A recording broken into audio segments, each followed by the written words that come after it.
Welcome to Mindset Mastery. Today we will talk about the less you care, the happier you get. Have you ever felt exhausted from caring too much? From overthinking what people say, stressing over things you can't control, or trying to please everyone around you? What if I told you that the secret to happiness isn't about gaining more, but caring less? Yes, you heard that right. The less you care about the wrong things, the lighter, freer, and happier you become. Today, we're going to unlock that freedom together. From the moment we're born, we're taught to seek approval. As children, we look for our parents' smiles when we take our first steps. In school, we crave praise from teachers for good grades. As adults, we obsess over likes on social media, promotions at work, and nods of acceptance from friends and strangers alike. But here's the question we rarely ask. How many times have you dimmed your light because someone told you it was too much? How often have you bitten your tongue, worn something different, or pretended to agree just to avoid rocking the boat? We twist ourselves into versions we think the world will love, only to wake up one day and realize we don't even recognize ourselves anymore. The truth is, you will never make everyone happy. No matter how kind you are, how hard you work, or how much you sacrifice, someone will always have something to say. Someone will call you too loud or too quiet, too ambitious or too lazy, too emotional or too cold. And if you spend your life trying to adjust yourself to fit their expectations, you'll end up losing the one person who matters most. You. Think about the freest, most joyful people you know. What do they have in common? They're unapologetically themselves. They don't waste time worrying about who approves or disapproves. They dance when they want to dance. They speak up when they feel called to. They set boundaries without guilt.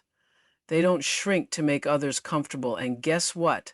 People respect them more for it. Now, I'm not saying this is easy. We're wired to crave connection, and rejection stings. But here's the shift that changes everything. Approval is not love.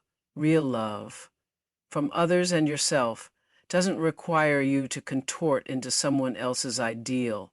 The right people will celebrate you as you are. The wrong ones, they were never your audience to begin with. So how do you start living for yourself? First, get brutally honest about where you're performing instead of being real. Notice when you're holding back your thoughts, suppressing your style, or over-explaining your choices. Then, take one small step toward authenticity. Wear the outfit that makes you feel alive, even if it's not trendy. Share the opinion that's been sitting in your heart, even if it's unpopular. Say no to something that drains you without drowning in guilt. This isn't about becoming selfish, it's about becoming soulful. When you stop outsourcing your worth to others, you reclaim your power. You stop living on a treadmill of not enough and start standing firm in I am enough. I am enough, and that's when life gets exciting.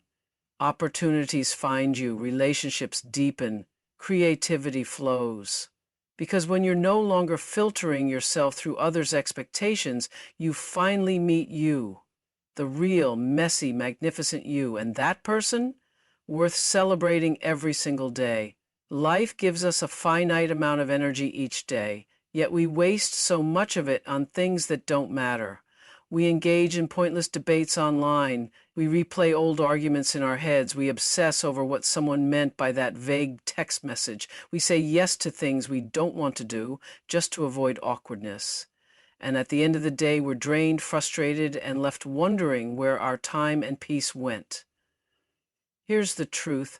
Not everything deserves a seat at your table. Not every opinion, not every drama, not every demand on your time. The most powerful skill you can master in life isn't time management, it's energy management.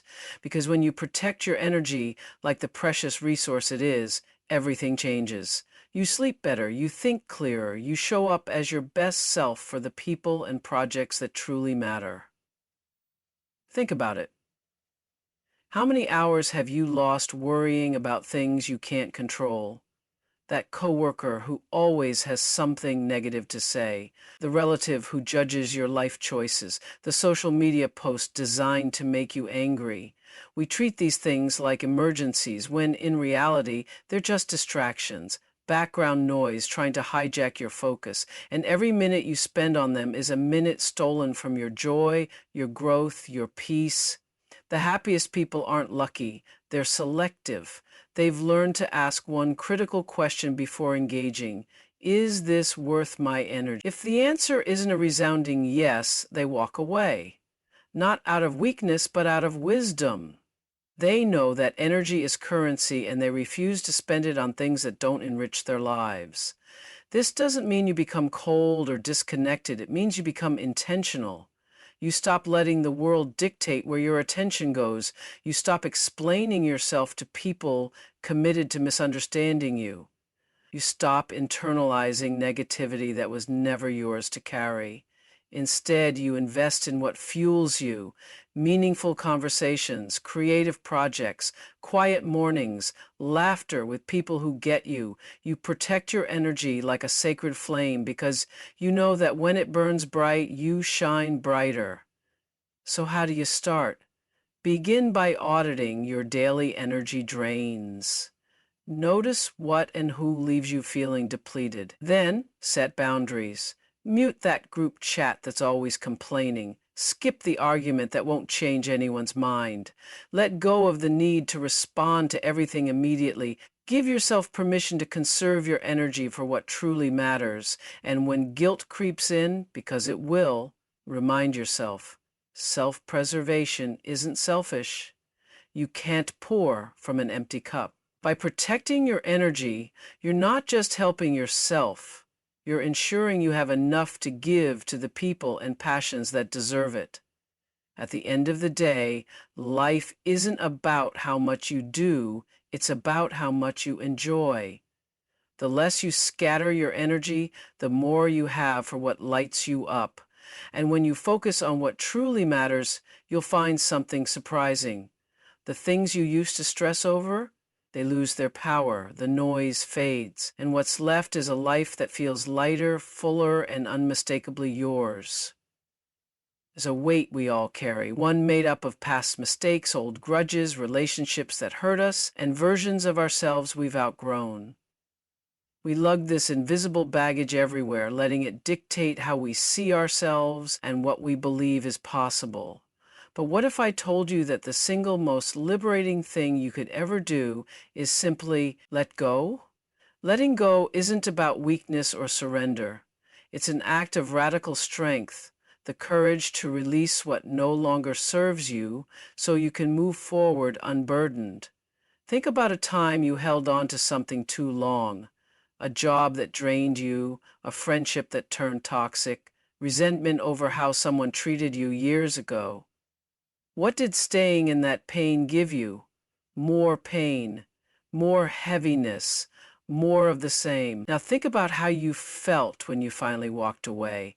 That first full breath of air, that's what freedom tastes like. We cling to things for so many reasons: fear of the unknown, guilt over moving on, the false belief that if we just hold on a little longer, people or circumstances will change.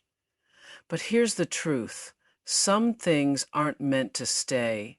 Some people aren't meant to journey with you forever. Some mistakes aren't meant to haunt you. And some chapters must end so better ones can begin. Letting go doesn't mean the experience didn't matter. It means you've learned what you needed to, and now it's time to make space for what's next. Consider resentment. We hold onto it like it's a weapon, thinking our anger punishes the person who hurt us. But in reality, resentment is a poison we drink ourselves. It keeps us tied to the past, replaying old wounds instead of healing them. Forgiveness, whether for others or yourself, isn't saying what happened was okay. It's saying, I refuse to let this hurt control me anymore. It's cutting the rope and watching the weight sink while you rise. Then there's perfectionism, the exhausting chase to fix every flaw, to redo the past, to meet impossible standards. What if you let that go too? What if you embraced the beautifully imperfect journey of being human? Mistakes don't make you weak, they make you wiser. The scars you carry aren't signs of failure, they're proof you've lived, learned, and kept going. And what about control? We stress over things we can't change. Other people's choices, unexpected setbacks, the uncertainty of tomorrow. But life was never meant to be micromanaged. Sometimes the most powerful thing you can do is release your grip and trust the process. Not passively, but with the faith that even when things don't go as planned, you'll adapt, grow, and find your way. So how do you start? Begin small. Let go of one grudge today, not because they deserve it, but because you do. Release the need to replay that embarrassing moment from 5 years ago. It's over, and no one remembers it but you. Stop waiting for apologies that may never come. Your peace is worth more than their acknowledgement. Walk away from what dims your light, even if it's familiar. With every release, you'll feel lighter. With every step forward, you'll realize how much that weight was holding you back. And one day you'll look around and notice the past is where it belongs, behind you. The future is wide open. And right now, this moment, free from what once weighed you down, this is where your real life begins. We spend our lives chasing happiness as if it's something to be found. In a bigger paycheck, in someone else's love, in the perfect body, or in that elusive someday when everything finally falls into place. We attach conditions to our joy. I'll be happy when I get the promotion, when I find the right partner, when I lose 20 pounds. But here's the liberating truth you already sense deep down. Happiness was never out there to begin with. It's an inside job. A choice, a practice, a way of being that no external circumstance can give or take away. Think about it. How many times have you achieved something you thought would make you happy, only to feel the same empty? That's because happiness isn't a destination. It's the quality of your journey. It's not about what you acquire, but how you experience life moment to moment. The richest person can be miserable, while someone with very little can radiate joy. Why? Because one has confused happiness with having, while the other understands it as being. This doesn't mean you shouldn't pursue goals or enjoy life's pleasures, but when you make your happiness dependent on them, you hand over your power. You become a prisoner to circumstances, waiting for the world to align before you allow yourself to feel whole. True freedom comes when you realize you don't need permission to be happy. You can choose it right now, exactly where you are, not because everything is perfect, but because you refuse to let imperfection steal your joy. So how do you cultivate this unshakable happiness? Start by questioning your beliefs about what brings joy. Society sells us a script. Buy more, achieve more, look a certain way, then you'll be happy. But real happiness whispers in the quiet moments, in sunlight through the trees and laughter with friends, in the simple act of breathing. It flourishes when you stop comparing your life to others' highlight reels and start appreciating the ordinary magic of your own. Next, practice presence. Anxiety lives in the future, regret lives in the past, but happiness lives now. It's in the warmth of your coffee cup in the morning, in the melody of your favorite song, in the feeling of your feet on the ground as you walk. When you anchor yourself in the present, you realize how much beauty you've been missing while distracted by worries or screens.